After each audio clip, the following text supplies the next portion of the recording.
Number 1. Boeing 727-223. The Boeing 727-223 disappeared mysteriously without any trace on May 25, 2003. This aircraft is alleged to have been stolen from Quatro de Fevereiro Airport, Angola. The flight had 2 crew members, and their whereabouts are still unconfirmed. On the day of the incident, 2 men were believed to have gotten inside the plane. One was an American pilot and another was a flight engineer, Ben Charles Padilla. Suddenly, the airplane started moving into the runway without clearance.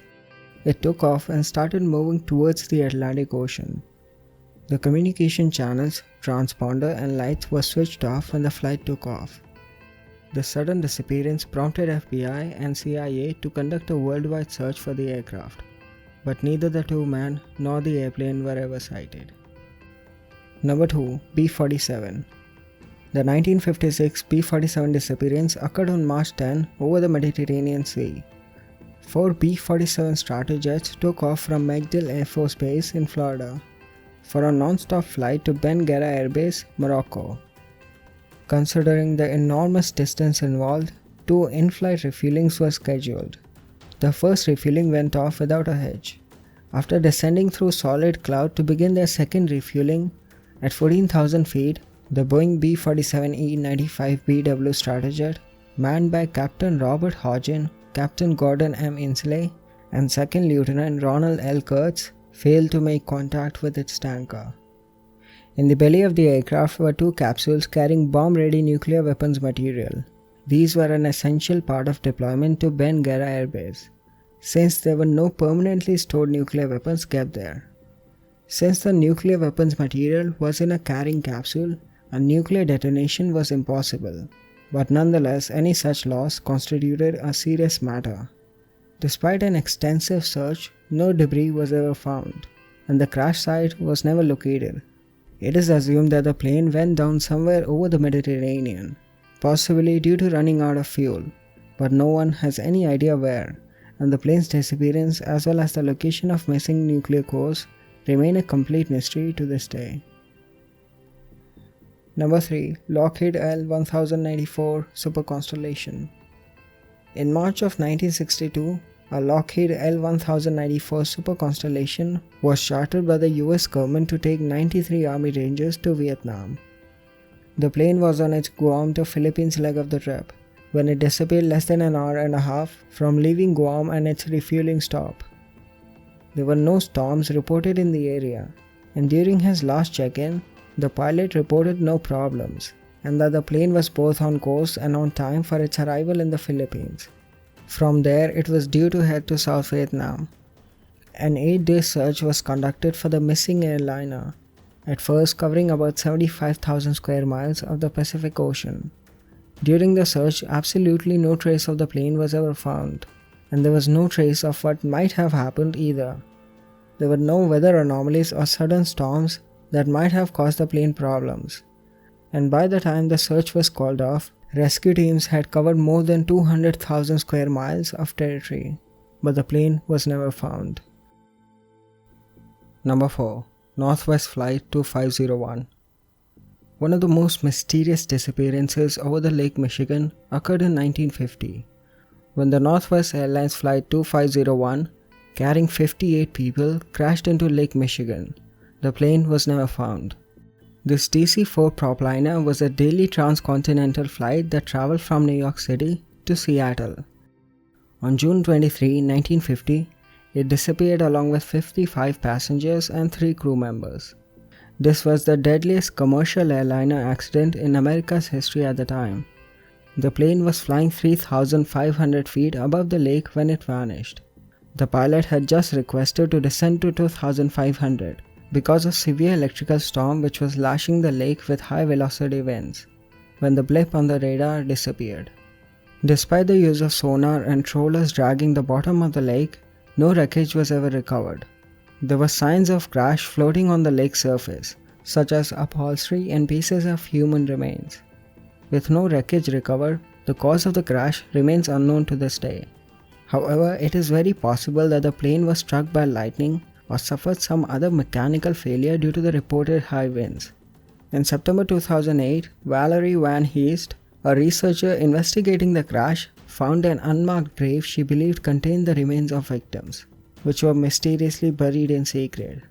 Unfortunately, the victims' families weren't notified of the burials. Number 5. Glenn Miller's NORSEMAN C-64. Glenn Miller was one of the premier big band performers of the 1940s. He was more than just a performer though. He was a patriotic American. Miller already had a staggeringly successful career when he decided to enlist in the army in 1941. Determined to do his duty for his country, even though he was unlikely to have regularly drafted into the service because of his age. Once he had enlisted in the Army Air Corps, he was promoted to the captain and later to the major. For part of his service, Miller organized orchestra and would perform for the troops as well as serve alongside them. It was en route to one of these performances that he and his plane disappeared. Miller was heading from England to France. He left as a passenger on NORSEMAN C-64 plane and was never heard from again. There have been a number of theories about just what happened to Miller's plane, but nothing has ever been proven. According to one of recent theories, poor visibility forced the pilot to fly low across the English Channel. Engines froze and it was only a matter of seconds before the plane hit the water. Other theories suggest that the plane was hit by a friendly fire that happened when the bombers couldn't complete a run and needed to jettison their bombs over the water before landing, and Miller's plane was in the way.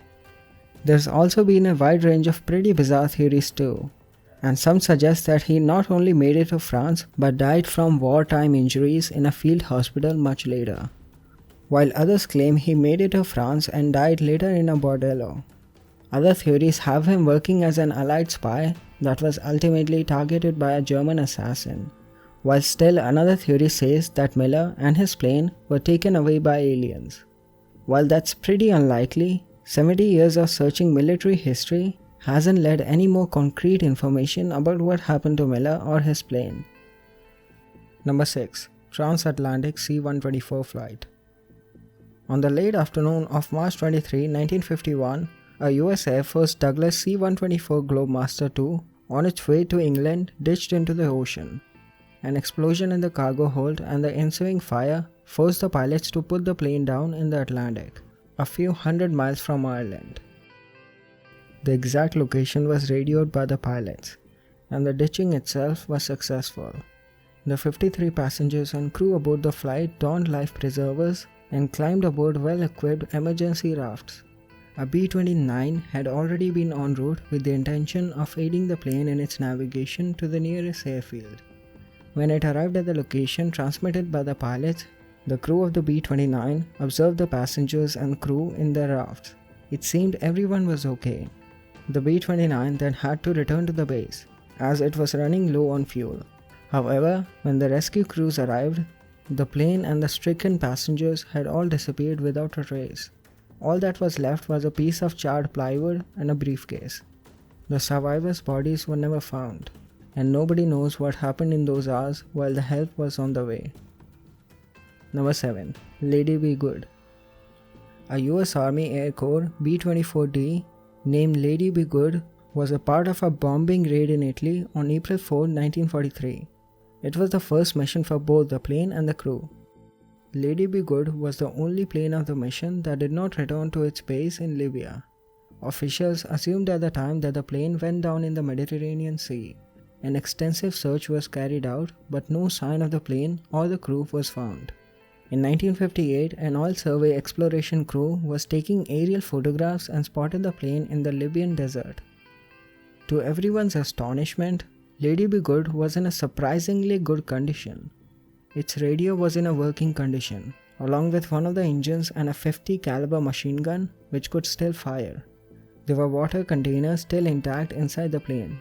However, there was no signs of the remains of the crew who were on board. In 1960, the remains of 8 of the 9 crew members were found at various places in the desert. Among the items found with the bodies was a diary of co-pilot Robert Toner that revealed the tragic story. The 9 men had bailed out before the crash. 8 survived. The survivors walked 85 miles before 5 gave up and 3 continued to walk until they died. The remains of gunner Vernon L. Moore was never found, and it is one of the oldest aviation mysteries. Number 8. The Mystery of Flight 191. Flight 191 doesn't refer to a specific crash but to incidents that have plagued a range of flights numbered 191. In fact, there have been so many catastrophes that much like hotel owners who refuse to have a 13th floor, some superstitious airlines have completely done away with the number 191. Since the 1960s, 5 flights with the number 191 have ended in fatal crashes, including the worst aircraft disaster in the American history, the American Airlines Flight 191, which killed 273 people. Most recently, in 2012, JetBlue Airways Flight 191 made headlines after the pilot went crazy during the flight and started ranting about Jesus, terrorists and 9/11. He was kicked out of the cockpit by the co-pilot and subdued by the passengers. Later, he was put in a mental hospital. Although the misfortunes of flights ending in 191 is likely a coincidence, numerologists have had a field day trying to decipher the hidden meaning of the numbers. Number 8. L8 Blimp. This one's a bit unique in that the aircraft came back but the crew didn't. The US Navy's L8 aircraft was once a Goodyear advertising blimp before it was drafted into military service during the World War II. Part of its job was reconnaissance, patrolling the west coast of the United States and looking for the Japanese submarines. On August 16, 1942, the blimp left Treasure Island with a crew of 2, the 27-year-old Lieutenant Ernest Cody and 38-year-old Ensign Charles Adams. Both had years of experience. Cody was already well known as an experienced pilot of the blimp, and Adams was one of the men who had searched the crash of the Hindenburg for survivors. The flight was to be a routine one. They left on the blimp, but when it landed, there was no trace of either one of the men. Bizarrely, there was no sign that anything had even gone wrong. Parachutes were still in their places. Life jackets hadn't been touched, and tools were still stored. Both the airship's engines were still on and in working order. The only damage to the craft had been incurred when it hit the cliffs on its way down in its unmanned landing. Radio and communication equipment was all working, and the briefcase filled with the military documents that Cody was in control of and had orders to pitch overboard in case of emergency was still there. There were several smoke bombs, and most bizarre, the craft's side door was open. As a safety measure, the door was designed to only be able to be opened from the outside, to prevent accidental opening during flights. Whether it was opened when the craft came down, or if those who were first at the scene opened it, no one seems sure. There's a number of theories as to what happened to the crew, that there had been a stowaway or a fight between the two men, or that one or both of the men had fallen out trying to get better look at something. None of the theories has ever been proven though, leaving the empty L8 blimp's reappearance a mysterious one. Number 10. Malaysian Airlines MH370. Malaysian Airlines Flight 370 disappeared on March 8, 2014, while flying from Kuala Lumpur, Malaysia to Beijing, China. A total of 227 passengers and 12 crew members were aboard the Boeing 777, and the most expensive search operation in aviation history failed to turn up any evidence of the large aircraft. Some small pieces of the wings have washed up on various islands since the crash, as well as a damaged briefcase believed to be related to the incident. At present, however, the plane has not been found, and the cause of the crash is unknown. Verbal communication with the aircraft's 2 experienced pilots was lost at 1:19 a.m. At 1:21 a.m., the aircraft's transponder ceased to function. The transponder allows the plane to be tracked on radar by air traffic control. Despite the lack of a functioning transponder, the plane was still tracked by military radar, turning right and then left at an erratic altitude. Once it had left the airspace trackable by Malaysian military radar, the aircraft automatically responded to hourly status update requests from a satellite communication system. 2 phone calls to the cockpit at 2:39 a.m. and 7:13 a.m. went unanswered. The final status update, which took place at 8:10 a.m., almost 2 hours after MH370 was meant to land in Beijing, was initiated by the aircraft as opposed to the ground station. There are only few reasons the plane would initiate this communication itself: power failure, critical component failure, loss of altitude, or fuel exhaustion. The status update would be the last communication from MH370 before it is presumed to have crashed at high speed into the Indian Ocean.